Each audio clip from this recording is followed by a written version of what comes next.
کبھی ایسا لگا ہے کہ زندگی بس چل رہی ہے لیکن آگے بڑھ نہیں رہی، جیسے کوشش بہت ہے مگر نتیجے کہیں اٹک گئے ہیں؟ اگر ہاں تو ذرا دھیان سے سنو، کیونکہ جو بات میں کہنے جا رہا ہوں وہ عام نہیں ہے۔ زیادہ تر لوگ عید کا چاند نظر آنے کا انتظار کرتے ہیں، خوشیوں کے لیے، خریداری کے لیے، جشن کے لیے، لیکن بہت کم لوگ یہ جانتے ہیں کہ اصلی موقع تو اس سے پہلے ہوتا ہے۔ وہ لمحے جب چاند ابھی دکھائی نہیں دیا ہوتا لیکن آنے والا ہوتا ہے، وہ وقت خالی نہیں ہوتا، وہ وقت فیصلوں کا ہوتا ہے، تقدیر لکھے جانے کا ہوتا ہے۔ اور افسوس کی بات یہ ہے کہ یہی وہ گھڑی ہوتی ہے جسے لوگ سب سے زیادہ نظر انداز کر دیتے ہیں۔ کوئی بازاروں میں ہوتا ہے، کوئی فون میں الجھا ہوتا ہے، اور کوئی بس یہ سوچ رہا ہوتا ہے کہ چاند کب نظر آئے گا۔ لیکن جو سمجھدار ہوتے ہیں وہ اسی انتظار کے وقت کو پکڑ لیتے ہیں، کیونکہ وہی اصل خزانہ ہوتا ہے۔ اگر تم چاہتے ہو کہ اس بار صرف عید نہ آئے بلکہ تمہاری زندگی میں بھی کوئی بدلاؤ آئے تو یہ چھوٹا سا عمل تمہارے لیے ہے۔ جب تک عید الفطر کا چاند نظر نہیں آیا، اس پورے انتظار کے وقت میں کسی بھی سکون والی جگہ بیٹھ جاؤ، خود کو شور سے الگ کر لو اور اپنے دل کو تھوڑا سا شانت ہونے دو۔ پھر دھیرے دھیرے پورے احساس کے ساتھ 41 بار پڑھو، لا الہ الا اللہ محمد الرسول اللہ۔ لیکن یہاں ایک بات سمجھنا بہت ضروری ہے، یہ کوئی جلدی جلدی پڑھ کر ختم کرنے والی چیز نہیں ہے۔ ہر بار جب تم لا الہ کہو تو اپنے دل سے ہر ڈر، ہر پریشانی، ہر ناممکن سوچ کو نکال دو، اور جب الا اللہ کہو تو خود کو پوری طرح اللہ کے حوالے کر دو، جیسے اب کچھ بھی تمہارے ہاتھ میں نہیں، سب اسی کے پاس ہے۔ یہی وہ احساس ہے جو اس عمل کو اثردار بناتا ہے۔ بہت لوگ پڑھتے ہیں لیکن محسوس نہیں کرتے اور پھر کہتے ہیں کہ کچھ بدلا نہیں۔ حقیقت یہ ہے بدلاؤ وہیں آتا ہے جہاں یقین ہوتا ہے۔ اگر تم اس انتظار والے وقت کو صحیح طرح استعمال کر لیتے ہو تو جب چاند نظر آئے گا نا تو وہ صرف عید کی خوشی نہیں لائے گا بلکہ ایک نئی شروعات کا احساس بھی دے گا۔ اور یاد رکھنا، یہ عمل صرف دولت کے لیے نہیں ہے، یہ دل کے سکون کے لیے ہے، یہ بند دروازوں کے کھلنے کے لیے ہے، یہ اس راحت کے لیے ہے جو تمہیں بہت سمے سے نہیں ملی۔ تو اس بار بس چاند کا انتظار مت کرنا، اس سے پہلے خود کو تیار کرنا، کیونکہ جو لوگ انتظار کے لمحوں کو سمجھ لیتے ہیں ان کی عید صرف ایک دن کی نہیں ہوتی بلکہ ان کی زندگی بدل جاتی ہے۔ اور شاید اس بار تمہاری باری ہو۔ اب جو بات میں تمہیں بتانے جا رہا ہوں اسے ہلکے میں مت لینا، کیونکہ اکثر لوگ پڑھتے تو بہت کچھ ہے لیکن پھر بھی کہتے ہیں ہمیں کچھ حاصل کیوں نہیں ہوا۔ اصل مسئلہ عمل کا نہیں ہوتا، طریقہ اور حالت کا ہوتا ہے۔ سب سے بڑی غلطی کیا ہوتی ہے جانتے ہو؟ انسان لفظ پڑھ رہا ہوتا ہے لیکن اس کا دل کہیں اور بھٹک رہا ہوتا ہے۔ زبان چل رہی ہوتی ہے مگر یقین سویا ہوا ہوتا ہے، اور پھر شکایت ہوتی ہے دعا قبول نہیں ہوئی۔ اس لیے اس سے پہلے کہ تم کوئی بھی وظیفہ شروع کرو، یہ ایک بات اپنے اندر بٹھا لو، اگر دل موجود نہیں ہے تو لفظوں کا کوئی وزن نہیں۔ اب ذرا اپنے آس پاس دیکھو، کتنے لوگ ایسے ہیں جو چاہ کر بھی خوش نہیں ہو پا رہے۔ کسی کی جیب خالی ہے، کسی کے سپنے ادھورے ہیں، اور کوئی اپنے حالات سے ہار چکا ہے لیکن پھر بھی دکھا رہا ہے کہ سب ٹھیک ہے۔ اگر یہ باتیں تمہیں اپنی لگتی ہیں تو پھر دھیان سے سنو۔ عید الفطر کا چاند نظر آنے سے پہلے جو وقت ہوتا ہے وہی اصلی موقع ہوتا ہے۔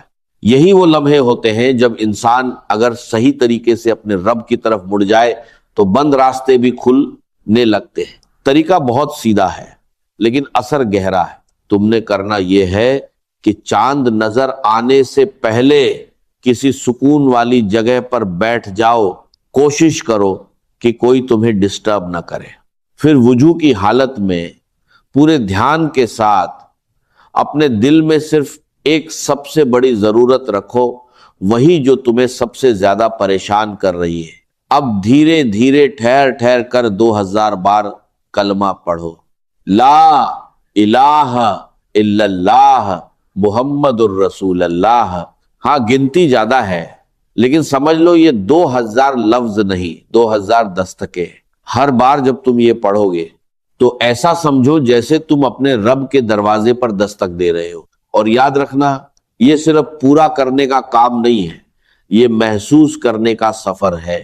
اگر تم نے جلد بازی کی تو بس گنتی پوری ہوگی، اگر تم نے ٹھہر کر پڑھا تو اثر دل تک اترے گا، اور جب اثر دل تک اتر جاتا ہے تو حالات بدلنے میں وقت نہیں لگتا۔ بہت لوگ یہ سوچ کر رک جاتے ہیں کہ اتنی بار کیسے پڑھ پائیں گے، لیکن سچ یہ ہے جس کے اندر درد سچا ہوتا ہے اس کے لیے یہ مشکل نہیں ہوتا۔ اب ایک اور اہم بات، اگر تم چاہتے ہو کہ تمہاری دعا اوپر تک پہنچے تو صرف مانگنا ہی کافی نہیں ہے، اس کے لیے ایک ذریعہ بھی چاہیے، ایک پل چاہیے، اور وہ ہے درود ابراہیمی۔